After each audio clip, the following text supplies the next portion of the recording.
everyone. So we have prepared a presentation for you all about fungi, and at the end we have a fun little home experiment you can do with yeast from the grocery store. So let's get started. We have some really beautiful pictures of mushrooms on the left-hand side here, but fungi are not just mushrooms. There's a lot more to them than the visible part that we see. And so I have a little funny joke for everybody. Why does the mushroom get invited to all the parties? Because he's a fun guy. Ha ha ha. So let's talk about the life cycle first. So fungus has a really complicated life cycle with both a sexual and asexual cycle. Most of the time is spent as a mycelium network, which includes the branched components, but they also form spores, which are used to distribute the fungus, and that's what's used to distribute it is the fruiting body or the mushroom. And so as you can see in this picture, the spores leaving the mushroom, and mushrooms can produce thousands, millions, or even billions of spores. So they're really, really good distribution structures. And so molds and mushrooms are both the multicellular form of fungi. There's also a unicellular form called a yeast. And so in these pictures, we have two pictures on the top here were pictures that I actually took after leaving two plates out just outside. And letting spores fall onto them from the air, which they're microscopic, so we couldn't see them fall. But after letting the plates grow for about a week, this was the fungus that grew.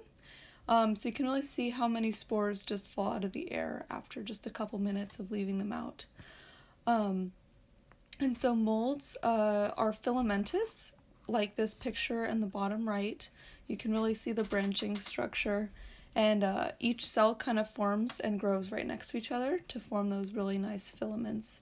And so they spread throughout the ground or the food. You often see molds on old bread in the fridge or things like that.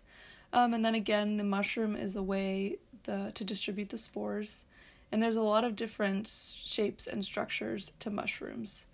Another really interesting thing is that molds, they break down the food outside of the cell. So they have to secrete proteins and carbohydrate degrading components out of their cells, and then they vacuum up all of the broken down components and consume those. So let's move on to yeast.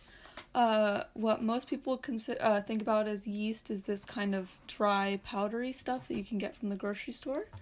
But if you were to look at it under a microscope, you would see these really beautiful structures. They are single-celled fungus, and they are incredibly important for everything. They're really important in food. They help make bread and even alcoholic beverages, and they're also important in science. They've been an important model organism, and so we've used them to study things, which then we can relate to human illnesses, for example. And they were also the first genome sequenced. And so in this picture, you can kind of see how a yeast divides. So they form this little, in the top part of the picture, you see a yeast and then a little tiny yeast coming off of it. So it's called budding, and it buds off and then separates, and in these yellow parts on the green yeast, they're called bud scars. So that's where previous baby yeasts have budded off. So now we can move on to our home experiment, which we'll put a video of two of our members doing the home experiment. So we can visualize the production of CO2 that yeast produces when it grows. So yeast will take up sugar and then ferment it and produce some energy for itself and off-put CO2. So in this picture you can see a balloon is being filled up with CO2 gas. So for this experiment, all you need is some yeast from the grocery store, water, sugar, a bottle, and a balloon. And so important things to think about during the experiment are what are the functions of all of these components for this experiment, and what are the controls that we should be monitoring. So you can think about, is the temperature of the water important, how much sugar to use, how much yeast to use, things like that. All right, so now we'll go into the video. Hi, I'm Emma. I'm the vice president of ASM, and we're going to be doing a yeast experiment right now. So I have all the ingredients for this experiment. We're going to make yeast blow out this balloon, ideally. So we have some active dry yeast just from the grocery store, some sugar, and then some warm water. So let's combine them. Okay, we might actually have to do this over the sink. We'll put some warm water in the bottle.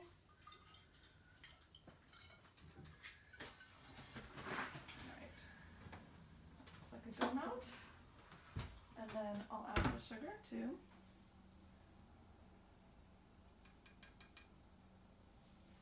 Alright. And then we will pour in the yeast and wait for the reaction. So this is new yeast, so it should be alive, which is what we want, because as the yeast is eating the sugar in the water, it'll produce CO2, and that will blow up the balloon.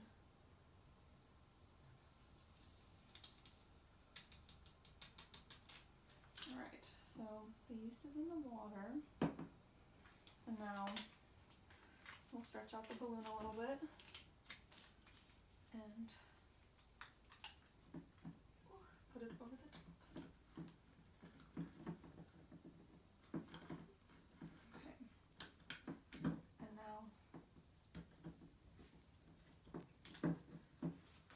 Now we wait.